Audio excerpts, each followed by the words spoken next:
Welcome into the Cougar Tailgate, where BYU fandom lives. Here's your host, Lauren McLean. Happy 4th of July weekend, everybody. It's time for parades, fireworks, barbecues, and hopefully some quality time with the ones you love. Today we're bringing on former Olympian luger Kate Hansen to talk about what it was like to represent her country in Sochi during the 2014 Olympics. But first, we're talking favorite traditions, foods, and all things Independence Day with none other than the man with the boisterous bass voice, Ben Bagley. How are we, Ben? Fine, Lauren. How are you? Wait, was that You couldn't even pull that off if you tried. tried. You couldn't even pull that off if you tried. Nope. You got to do the real voice. It's too good, Ben. It's too Hey, good. Lauren, how are you? There it is. I love this time of year so much, Ben. Really, any holiday is fun to celebrate. But personally, I really love my country and enjoy getting a day to celebrate it. Plus, it's in the middle of the summer, which makes the weather amazing. And there are so many different traditions that people participate in on the 4th. So, Ben, what does the 4th of July look like for you and your family? We like to go camping. Each year we kind of go up into the mountains and find a spot. This year we're actually not quite quote-unquote camping. We're heading off to the family cabin and going to just enjoy the weekend up at the cabin. So you're right. And the 4th of July is deep for me because I love, like the Revolutionary Wars. I'm a history buff. I do love the Revolutionary War. I've read tons about it. The gratitude, the sense of gratitude I have for the founding fathers, and not just those who fought the battles on the battlefield, but those that fought the battles in diplomacy and in writing the Constitution and the Declaration of Independence and the Bill of Rights. Those founding fathers were great people who we all owe a debt of gratitude towards. Absolutely. We're very blessed to be here. For me, on the 4th of July, we used to go to the Provo Parade called the Freedom Festival. I'm sure you're familiar with that in the mornings when my grandma was alive because she absolutely loved it. But as we got older, I think we were all paraded out. I'll probably start going when my kids are older because I think it's really fun when you're a kid. But when you're old, you're like, that's really not that great. Let's start there. Honestly, what are your honest opinions of parades when you go to when you're local? Now you're parades? putting me against the popular. I hate them. That's why I had an inkling you would, Ben. That's why I love my family tradition of camping. There's no parades and there's no fireworks. It's great, but we get the food, we get to hang out, we get the beautiful part of it. Because parades to me, hey, do you know what? Let's go stand in 100-degree heat and on the asphalt and chase bad candy around. And look at people drive by and we'll smile and wave. People, I don't get it. And I know people enjoy it, and the kids enjoy chasing the candy. I did when I was a kid. I grew out of it. Some people never do, and that's fine. That's fine. Don't grow out of it. Be a kid forever. I recommend that. I just grew out of it. No, I'm right there with you. Exactly. We went to one of my it's called Strawberry Days. I grew up in Pleasant Grove, Utah. Loved it as a kid. I went there a couple weeks ago with my kids, and I was like, this is terrible. This is not, it's awesome, but it's like these local kids doing karate and then a million cheerleading groups. You know what I'm saying? It's so awesome when you're a kid, but I'm like, I could do without this. True story, go ahead. True parade story. Last Saturday, I get up, and my wife's she's already dressed. She's ready to go out the door. I'm like, where are you going? Well, I'm going to a parade. What? She's like, a parade. A family friend was in it. She's like, I'm going to go support him. Well, why didn't you tell me about it? And she just looked at me and rolled her eyes. I'm like, yeah, you're right. I wouldn't have went anyways. Yeah, stupid question. You're right. I love that. That's awesome. I just wanted to be invited. I was going to say no, but just at least invite me. So these days we usually go to my sister's house to do a barbecue, some water games, slip and slide, spike ball. It's a blast. Then fireworks at night when they're allowed, of course, with lots of treats. My family has a problem with sugar, Ben. We're all addicted. So you mentioned food before. Is there a specific food you eat every 4th of July when you're camping no matter what? Hot dogs. I know they're disgusting. No, they're not. They're lovely. I love hot dogs. But the last couple of years I've really got on that the Camp Chef Traeger grill smoke fest guy thing, and so now it's just like whatever I can smoke. Let's just go. Let's put some meat on a grill with some smoke and enjoy it. Ben, when I was working at BYUtv still, I'm pretty sure you said you Traegered some cookies. Am I mistaken? Did I make that I up? have smoked cookies before many times, yes. Very strange, but awesome. I know a lot of men who are very obsessed with their Traegers, and you were one of them. I do. And I'm proud of you. I do wear a shirt that says I would smoke that, and it's got a picture of a cow, pig, and a chicken on it. Gosh.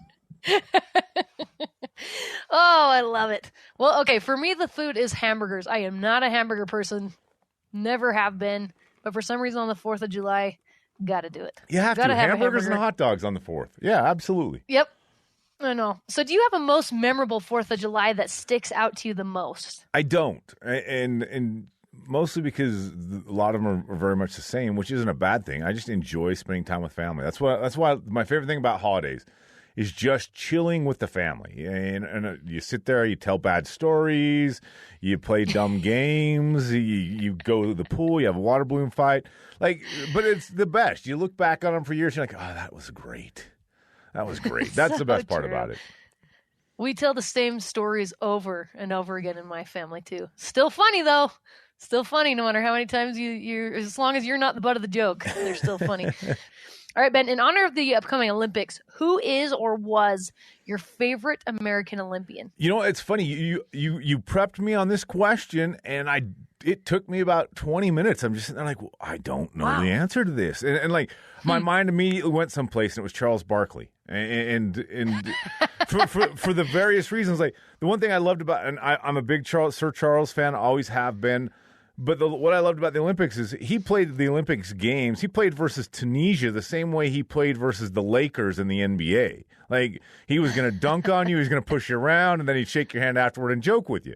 And he was going to drop 40 on whoever they were playing. That was awesome because I like that competitive fire. But I'm like, Charles, is that the Olympic spirit? I don't know. And then I thought of Carl Lewis, like back in my day. I'm saying I'm old here. That's for you old people like me. Carl Lewis was amazing, and then he sang the national anthem. But then I settled on who it was, and to me, it's Karch Kiraly.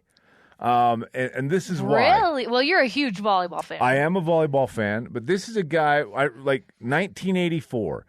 A 9-year-old Ben Bagley's watching the Olympic Games in L.A. and fell in love with the men's Olympic volleyball team, and Kiraly was a big part of that. Fast forward to 2000 and beyond, and this guy's still out there doing it, this time in sand volleyball, winning gold medals on the sand and not just indoor. This guy, a span of time, Olympic accomplishments, gold medal after gold medal, an amazing role model in watching him compete. And just last year, I got a chance to meet him here at BYU Broadcasting, and he's one of the only people, Lauren, I've done this job for over 20 years. He's one of maybe 2 people that I've ever said, hey, can I get a photo with you? You had to go to that level for Karch Kiraly. I'd stooped. I did. You did. No, I didn't know him very well. I had heard the name, didn't know much about him, and I was sidelining men's volleyball, so I should have known a lot more than I probably did.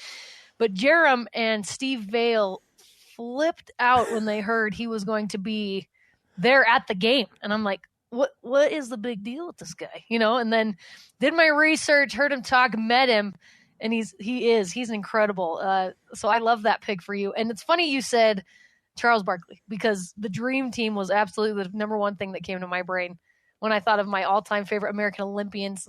You got to go with Michael Jordan, right? He's kind of the first one that pops in your head. But as a Jazz fan, Karl Malone, John Stockton, like you said, Charles Barkley, Magic Johnson, Patrick Ewing. That was just so fun. Do you know what the coolest thing about the dream team was? Is like these guys are the peak performers of the NBA, the greatest of the greats, right? These big macho men. They were babies on the podium, man, just crying, flags draped. Like, it meant something to them, and that was cool. Like, that rang true to a generation of guys who, the NBA guys, we're going to kill them. Like, there's that whole mentality. Then you see those guys and what it meant to them when they're on the podium, and there's tears coming down their faces, and it really meant something. And that rang true for a lot of sports fans. Still humbled to be able to represent their country and win a gold medal for them.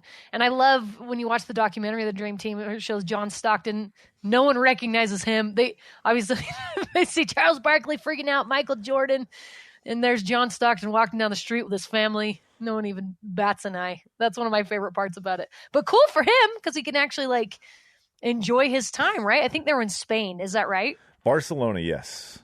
Yes. So awesome. So the second guy, Ben, for me, has to be Michael Phelps.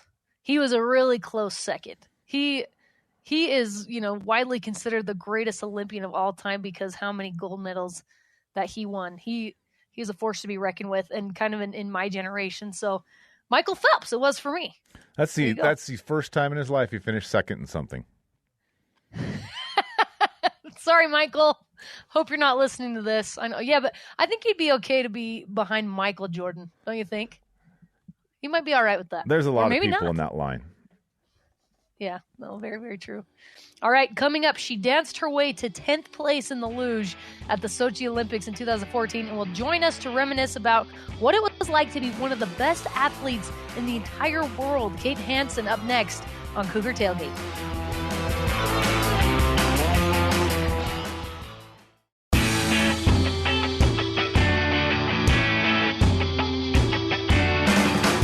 Welcome back to the Cougar Tailgate. I'm Lauren McLean. In honor of Independence Day, we wanted to bring on an Olympian who knows firsthand the pride you feel to be able to represent your country. At the age of 15, she was the youngest ever junior world champion. She won the USA Luge National Championship in October 2013 with a broken foot. In January 2014, she was the U.S. Olympic Committee's Athlete of the Month. And on top of everything else, she finished 10th place in the Sochi 2014 Olympics. Let's welcome on Kate Hansen. Thanks for coming on, Kate.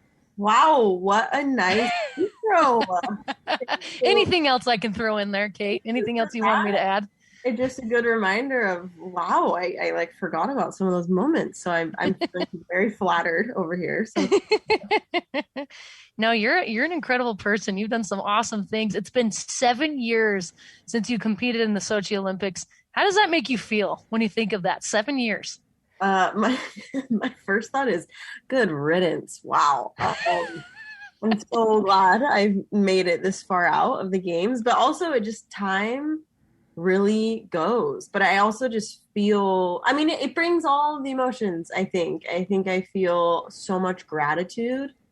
I don't feel any like sadness or anything because I'm really grateful for how my life has gone post competing. So, but yeah, 7 years. I'm like, wow, I'm still keeping my head above water over here. So we're doing great. How did that experience, Kate, from not just the competitive experience of getting to the Olympic Games, but the experience of the Olympic Games themselves, set a stamp on who you are now and where you went from that 7 year period? Oh, wow. That's a really great question. And I think people would expect the answer of like, I can do hard things and, kind of like the inspirational thing, but it's actually given me maybe insight on the other side of like what I don't need to do in life. Like I don't need to chase things and I don't need to chase qualifying for things. And like, I'm good enough as I am and like no number will depict my worth and type of thing. So I find myself kind of on this journey of like figuring out just like a new identity of like not feeling owned by like a system or a coach and not feeling like there's things I should be doing. And like, I get to pursue things that I am really passionate about. So while yes, I will say it taught me how much grit I have and how hard I can work, but also it taught me that it kind of set a standard for my life of like, I don't have to chase anything anymore. And I get to create the life that I want to. And so I think that's honestly been the biggest lesson to stand out to me. So probably not what you thought I would say, but yeah, that's kind of where I'm at. From the sound of things from your first couple answers, it sounds like the Olympics wore you out. Was that just an exhausting period of life for you? That's the first time I've ever heard someone put it in those words. And I'm like, yeah, wow. Like I've just never, I guess I haven't thought about it in that way because I feel like the Olympics is such a positive thing, like in the world. And I get so much positive feedback on it that I almost like sometimes can't just be like honest and like, yeah, like it really kicked my butt. Like it was really, really hard. But yeah, it really did. It really did wear me out. And I think it's just a combination of I was young.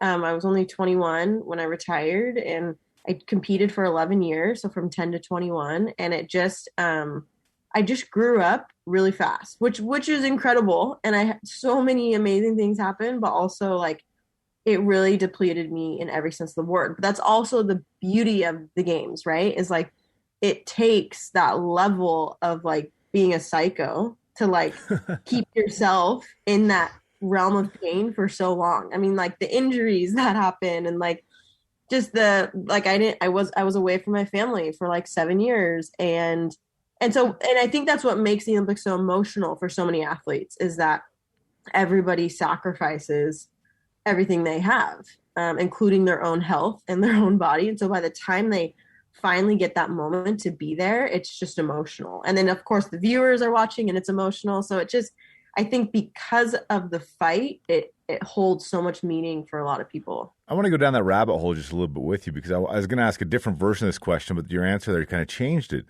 You talk about the emotions of the game, and Lauren and I talked about in the first segment, watching the Dream Team in '92 in Barcelona, guys like Michael Jordan and all these macho NBA athletes crying on the podium like babies because it meant something to them, whatever that might be.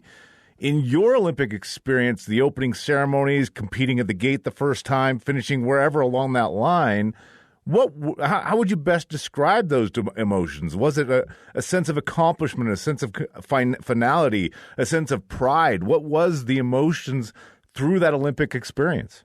Yeah, great question. And I think if I was to do it now at my age at 29, with all the years of therapy I've been to, it would be a lot more of a balanced emotion of like, I'd have a lot stronger boundaries of like, oh, I'm good enough either way. Like the Olympics is not to depict, if I'm worth or if I've earned anything. But at the time I was 21, and the past 7 years of my life, I had been living out of the Olympic Training Center where I was surrounded by greatness. I was living with Olympic medalists, and I wasn't really in school, and I was just homeschooling myself. And so the factors that were in my life were pretty extreme. I didn't really have like my mom to talk to me over dinner of like, hey, like this is okay. And like, you're going to be fine. And let's talk about something else that's really fun. Like I was just surrounded mentally, physically, emotionally, and spiritually just by luge. And like luge was everything. So for me, when I got to the Olympics, I just never thought I was actually going to get there. Like I never thought I was ever going to be good enough because I mean, I crashed so many times, and I was kind of a fly or die athlete, we call it. So either I was like really good and breaking records, or I was breaking bones. Like, so I just like saw the path as long and defeating.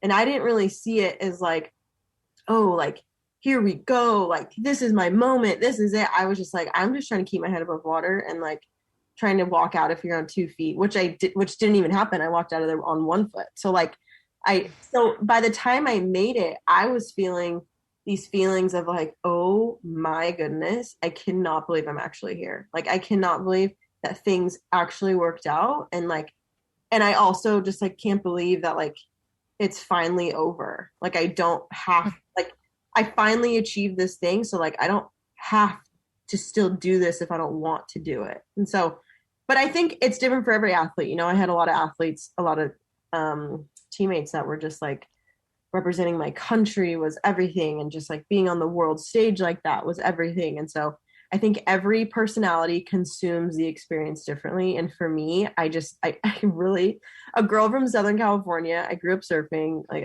I don't love the winter. And yeah, I like somehow rose to the top in this winter sport. And so for me, I think it was just like, wow, like dreams can actually come true if I put enough hours and if I sacrifice enough. And so anything's possible. Okay. So you mentioned the different personalities, and you have honestly one of the best personalities of anyone I know. You were known for dancing before each competition. So it's funny to hear you that kind of how stressed everything was surrounding the Olympics for you, which totally makes sense. But there you are on national TV, just dancing your little heart out to Beyonce, who in fact gave you a shout out. I'm pretty sure from the Olympics. Yeah. Is dancing still a part of your daily routine, Kate? Oh, absolutely. Honestly, like it really is. And at the time, like I was so stressed. So dancing was the only thing that could like bring me back to earth. Like it just like took me out of my space of where I was, and I could just like exist in my college self at a party just for like 1 minute. Like, just not think about competing. But yeah, still like I find myself like if I'm getting so like if I'm working a lot and I'm not finding a moment to like catch a breath of fresh air, like I'll go put in my headphones and I'll go for a run and just find like a place and I just start walking and dancing and like doing my thing. So it still brings this like amount of joy for me. So do you find, was the Olympics the end of an era for you, or do you still, and when I say that, I'm defining it by an end of an era as a competitor, or do you still find ways in your life to be a competitor and find joy in competition? If I ran from competition for so long, I wanted nothing to do with it. I didn't want to feel those feelings ever again because for me, they were so extreme. For me, it was a matter of a career working out or a career not working out. And it was a matter of seeing teammates be able to support their families and being able to, you know, make enough to keep training for another year. So like competition was never like a funny thing for me. It was always like a make or break. And so when I came back to real life where competition is like a funny thing, I just like couldn't mesh the two. So I just like, I was either 100 miles an hour or I was 0. So like anytime someone wanted to play pickup basketball or even just play chess or like anything, I just like, even just card games, I was like, I can't, I don't want to, like, I just don't want to play it because then people will get to like normal people who have normal levels of competition will start to get competitive because it's like fun for them. Then like, if you do it against a professional athlete, like it's like green light or nothing. So then I would find myself getting so riled up and stuff. So I just had to take a step back. And then also people love to say they beat an Olympian. Like they just love to say that. Like, oh, like let's do like I'll first like let's run. Like let's do like 100-yard dash or something. Because they'd be like, I want to say like beat an Olympian. I'm like, this wasn't even my sport. Like what? Like what are you doing? Like care. So then I just saw this. I'm like, wow, people. And then I was like, I'm just withdrawing 100%. So, but now I'm like, you know, I can go for a round of pickleball and like laugh, but I never get serious. Like it is always joking. And if someone gets competitive, like I'll just leave the situation. So it's kind of funny. Oh, so you're done with it. You're like, dude, I'm a loser. I didn't sprint. I'm not a runner. So why are we competing here? So I want to know, since you've kind of putting that all to the side, for those fans of yours out there, what are you up to now these days? Where do you channel all your energy? Yeah, good question. So I live in Venice, California, just right by Santa Monica, and I found myself get into holistic medicine a few years ago. So because of a lot of concussions I had from competing, I was having a lot of sleep issues, and I actually got diagnosed with a sleeping disorder, which then led me to getting my feet worked on when I lived in Utah. And I was like, yeah, I'll do anything. And then it opened up this whole world of holistic medicine that kind of pivoted my life and like helped heal my brain. And so then I was like, I need to study this so I can work on myself. It was really a selfish pursuit. And then people just started coming out of the woodwork asking for me to work on them. And so now it's what I do. So I work on feet, something called foot zoning. And then I'm a personal trainer as well. And then I work for the Dodgers every now and then for some broadcast work. With the Olympics, the Summer Olympics right around the corner, do you find yourself being able to sit down and watch? And when you do, what's your favorite Olympic competition event to watch as a fan? I mean, all Olympic events are so interesting to me because I now know the behind the scenes work of getting there. So even something that used to be boring to me, like even just like javelin, they go up, they throw, like, but then I'm like, no, like because it's a simple concept, it's such a complicated like prep. Like it's such a complicated process to be good at this. And so I just get so intrigued. So like I think I was watching the track qualifiers a couple weeks ago or something, and I saw javelin and shot put, and I did shot put in high school, so I know like a little bit, but not really. And so I just watching it, I was just thinking, I'm like, man, like what lifts do they do for that, or like what supplements are they taking to help with that, or like I wonder how many labrums she's torn in her right arm, and like I wonder, what physical therapy exercise is she doing to like, I don't know, help her rhomboid get stronger. So I just get so intrigued with all of it. But in terms of watching it, it's not like the first thing I want to choose to watch. Like it still stresses me out. Like watching gymnastics the other night, I was like, oh, like it makes me like so anxious to like see it, because I see all the competitors that were so close. As soon as they name the Olympic team, everyone else gets forgotten. But like I can't unforget it, like I can't unforget the moment when I remember not making the Olympic team when I was 18 years old. And so, they named like the 5 that go to the Olympics, but there was, 10 other girls that are all of a sudden their names aren't on the screen anymore. And I'm thinking about their families. I'm thinking about their mothers, like, because all those girls, just to be invited to Olympic trials, were sent to Texas and like don't get to live with their families, and they get like sent off. So I just know, I know what it looks like from the family standpoint and from an educational, like how much they sacrifice. So it just like, I can't just be happy for the people that qualified, because I'm just so sad for the people that. So I don't know. I think it'll still take a couple of years for me to like get used to it, but. Oh, well, you see it as not as glamorous as being on a Wheaties box. Like all of us see it, you know exactly what goes behind it, and view it in a different way. This has been so awesome and interesting. Kate, you are incredible. Good luck with everything you have going on in LA. You are seriously one of those people that you can do anything you want. So good luck moving forward. Thank you. Come visit. Come surf. Heck yeah, you gotta teach me. We can totally do it. All right, let's do it. All right, thank you so much, Kate. All right, and that does it for us today. Thanks again to Kate Hansen and Ben Bagley for coming on the show with me. You can join the Cougar Tailgate virtually, of course, every Saturday at noon Mountain Time, or download, rate, and review our podcasts on Apple, TuneIn, Stitcher, Spotify, or on BYURadio.org. This is Cougar Tailgate.